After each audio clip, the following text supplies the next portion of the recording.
So in the last few days on the YouTube channel, we've been covering stocks I've been selling, upcoming news, and also portfolio reviews. We've not really covered any big news that's happened with stocks lately, and there's been a few that have happened this week. So what I thought today is that we have a big recap on news stories or miniature news stories and stick it all in one video and talk to you or give you an update on a few things that are happening with a few stocks I own, some stocks that I don't own, and just a general breaking news update. So I hope you enjoy this one, and let's get started. So the first one affects you guys that use Trading212. I reckon about 80% of you guys that watch these videos currently use Trading212 as your broker. It's the one that I personally use, so I know that a lot of you guys are always interested in Trading212 updates. Now I'm sure you saw, it was either at the start of the year or the back end of last year, I made a video telling you about the updates coming to Trading212 in 2024, and you were going to earn interest on your cash that you had in your accounts in Trading212. Well, there's a little bit more breaking news with that. First of all, if you are from the UK, which most of you guys are that watch my videos, I think around about 90% of you guys are from the UK, that has actually gone even higher now. We were getting, I think it was 4.5%, and you might have noticed they actually brought that forward earlier than what they said they were going to do. Well, just to let you know, your interest on your cash balances is actually going to go up to 5% on Trading212. So that's something that's really impressive that's going on for you guys. And if you're not using Trading212, join through the link in the description. You can also get a free share worth up to £100, but definitely leading the way forward. So I'm sure a few of you guys are happy about that news. Next one, Greggs. Obviously, we talked about this on the UK portfolio on the other day, but had a very good move after I did that portfolio update. The stock had a big jump of over 8%. Had a little bit of pullback on the day, but still ended up 5% up. Overall, it is up 3% for the last 5 days because it was having a little bit of a drop, but still a pretty decent move from Greggs. Don't know if you saw this, but they had very good numbers. Their full year reported revenue was up 19%, and it beat expectations because that came in at 1.8 billion, and the expectation was 1.7 billion. So that was pretty impressive as well. So Greggs, once again, one of the best UK stocks on the UK market for me, and that's why even though I sold half my position, I'm still keeping half of it because I think when you look at Greggs, I can only see them doing really well going forward. I mean, the only thing with Greggs is, how much upside is left. I said that in 2021, I just felt the valuation went so high, and that seems the case because the stock has been pretty flat since 2021. But now, I mean, it's back at 19 times earnings. I mean, that's a fair valuation, but if you're bringing out premium numbers, does it deserve to be a premium valuation? I guess that's the big question, and Greggs has historically been a little bit more of a premium valuation on the UK market. So we'll see what happens there, but very good numbers from Greggs. On to the next one, which is Dr. Martens. I know a lot of you guys keep commenting about this one, so I'll give my quick updated thoughts on this. I've mentioned it before. I don't own it. Some people seem to think I own it. I don't own it. Just because I talk about a stock doesn't mean I own it. I've mentioned it before, and if there was a certain point I would buy Dr. Martens, and every time I talk about it, it then drops, and people go, well, are you going to buy now? And then I go, no, and it drops. And same again, people are asking, am I going to buy it? And you see in the last 6 months alone, it's down 37%. In the last month, it's down another 12%. I think that's nearly since I last talked about it, and it's sitting down at 7 times earnings, 7% dividend yield. Now, I've got to say, I think where a few people go wrong is they don't realise that this earnings isn't actually true, and I do feel like the dividend probably will get cut going forward, so do be careful of that. And from a profitability point of view, they were doing very good numbers, but when they do the updated numbers, profitability is going to be dropping down a lot more, so that earnings is going to jump up a little bit. So, I mean, I look at Dr. Martens and I think it's a good brand, but I would really like to see the sales and the profitability turn around before I do buy,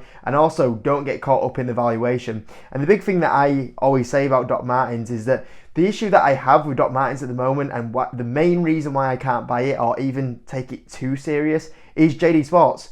JD Sports has been in a really ugly downtrend since its profit warning, and you can see here it did its profit warning, and then after it's done its profit warning, the stock's actually dropped a little bit lower. And people have been asking me about JD Sports, and they've been asking me as well, have I actively been buying on this dip? And I normally don't reveal this until I've done the stocks I'm buying in a few weeks' time, but I'll let you know I have been actively buying JD Sports on this dip. And the thing is, I can't take Dr. Martens serious, because when I look at JD Sports, you might look at this at 28 times earnings, but a lot of people don't realise is that the profitability is going to go from around 234 million up to 627 million, and this is still growing. This isn't having a growth issue like Doc Martens currently has. So this is actually relatively the same valuation. This is going to be around about 9 times earnings. It's going to be about the same as Doc Martens, which is, once again, that's going to be around about 9 times earnings as well. So when I've got Doc Martens and JD Sports, and Doc Martens are currently struggling for growth, obviously you can see here the decline in sales. JD Sports, even though they're having a tough time, their revenue is still growing, and as well as that, the profitability is moving up in a good direction. The other thing as well, with when you look at Doc Martens as well, is the balance sheet. You know, you've got to look at the fact that you're going to have to pick up a company here with 86% debt to equity. JD Sports, you're going to be picking up a company here that has very limited debt. I mean, look here, it's got 4% debt to equity. So as well as that, you're picking a company up with a lot better balance sheet for the same valuation.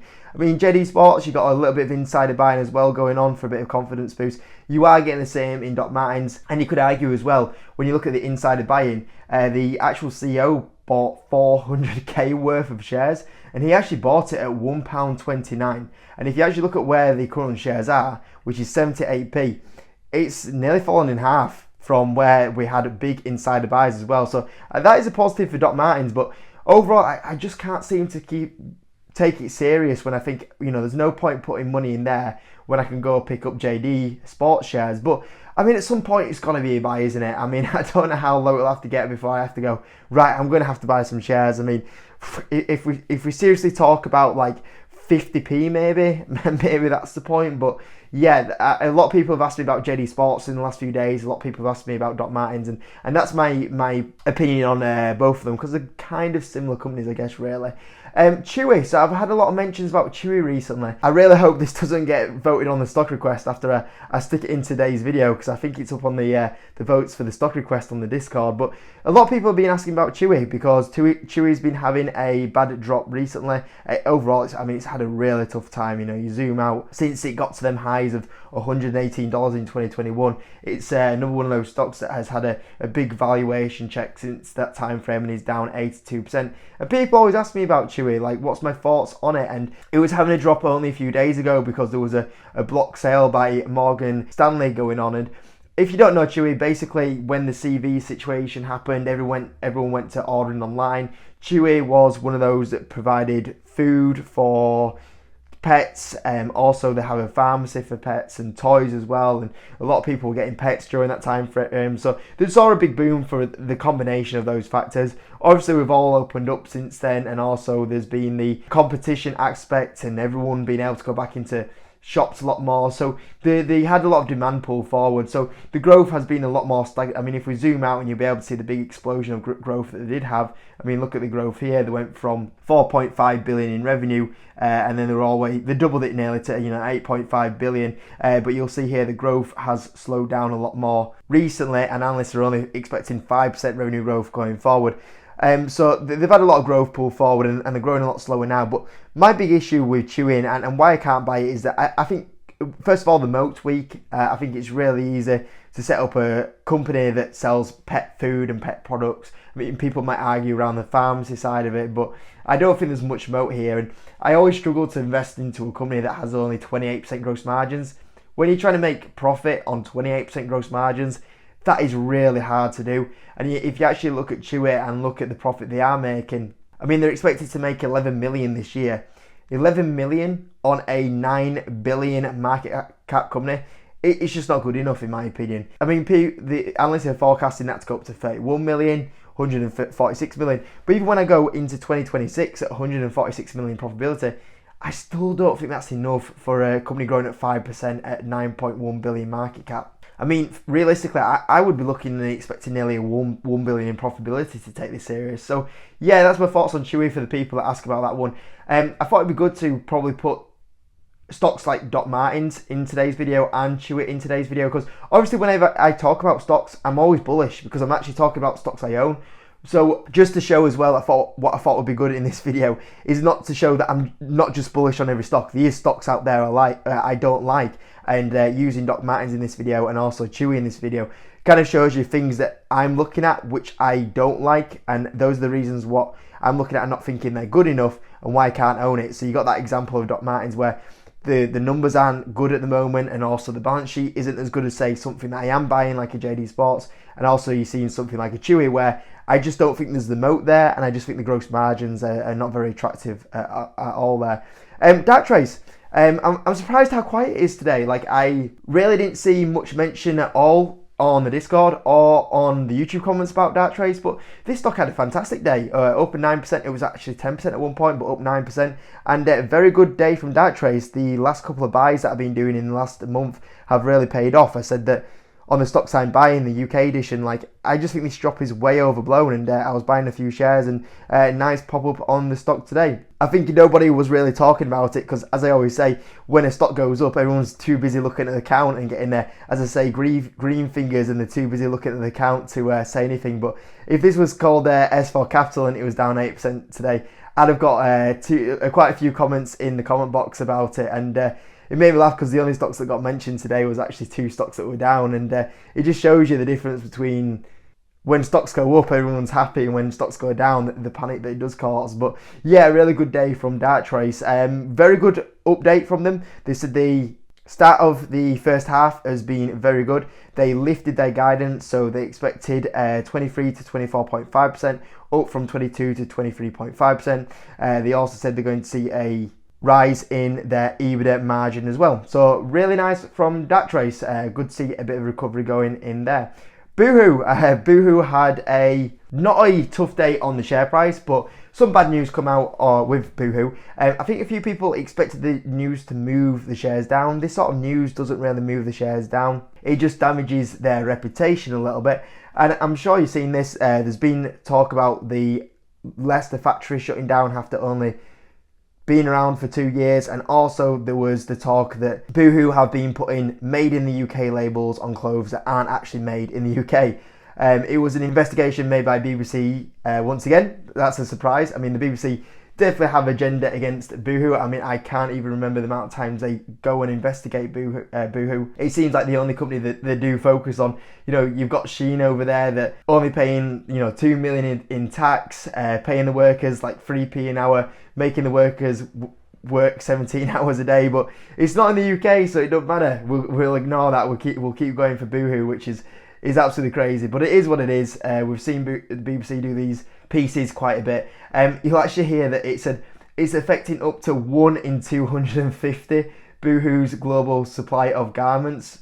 I mean, with this, you'd expect it to be like nearly half the products, but 1 in 200. Yeah, it like I say, it wasn't like a major issue, but it was like, it shouldn't really happen. But overall, I mean, it just adds to, once again, and also we saw the rumours about the Leicester factory being shut down, which was supposed to be the model for a UK factory. It just, once again, it just goes to show you like bad decisions and bad management. And you look at Boohoo and you're like, it's just another one that just, can we try and avoid? And once again, I just look at Boohoo and the management team and the CEO, John Little, and I don't like calling for management teams and CEOs to be kicked out and booted away from the company, but I just don't know how he's still in the job. I just don't know how, he's been in there since let's say mid-2019. First 6 months, he doesn't have to make much change. The company's operating fine. We get to the CV time, 2020. If he hasn't made money in 2020 with the CV boom and online shopping, obviously, that was an easy year for him. And then we get to the first kind of years in 2021, 22, 23. We're 4 years on since that time frame, and we've just seen 4 years of bad decision from the management team. Choices of, making the Leicester factory, still making clothes in the UK. I still don't know why they make the clothes in the UK. Trying to still compete with Shein, not changing the styles and price competitive, and it's just so slow. If I'm here in this office and I'm not even the CEO, I'm not getting paid the big bucks to be the CEO of the company, and I'm spotting things you're doing wrong before you even spot them, that shouldn't happen. And this is a CEO that is on good amounts of money, and he is very, very slow to make the right decision. And once it just goes to the point of view that, that's why I sold a third of my shares in Boohoo, and probably why I'll sell another third of my shares in summertime, because they're just so slow. And under this management team, and under this CEO in particular, it's just not good. So yeah, very disappointing from Boohoo that has happened today. Now, overall, you probably see today in your account, it's a bit of a bad day in the market. The Dow is down, the S&P is down 0.6, and the Nasdaq's down 0.6. So a bit of an ugly day in the markets. A lot of that just comes off the inflation data. So the inflation data came out, it was higher than was expected. A lot of that came from shelter costs once again. Shelter was a bit slow once again to come down.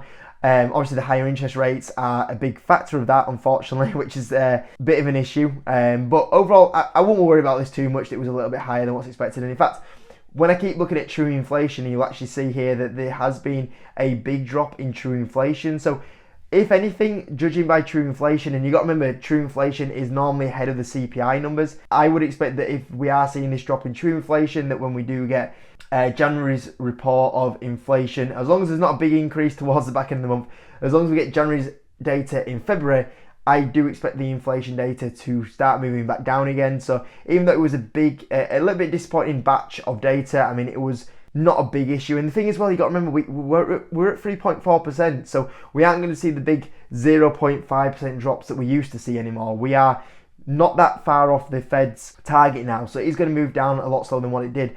What I would say is that what the market is doing now is the market is starting to realise that it was being a bit stupid. It was starting to price in a rate cut in either March or May, and it was just getting way ahead of expectations once again. And I think the market's just kind of having a bit of a cooling off phase, which I think is really, I've said this before, we don't want to get valuations too stretched. We don't get too carried away, because we might end up getting into too overbought valuations. So it's good to have a break at the moment and let the valuations catch up and getting back to reality a little bit. So the market seems to be adjusting to the inflation data and the expectations of a rate cut, which I think is really healthy. I've said before, I know people don't like me saying this because they probably want me to say that the accounts are going to keep going up and hype things up, but I think it's very healthy for the market to take a break for the next 6 months and do nothing. And that would be very boring for me to make content on, but it would be good for the market for that to happen. So we'll see anyway. That's the video for today. Hope you enjoyed the few breaking stories going on in the stock market, and I'll see you in a bit.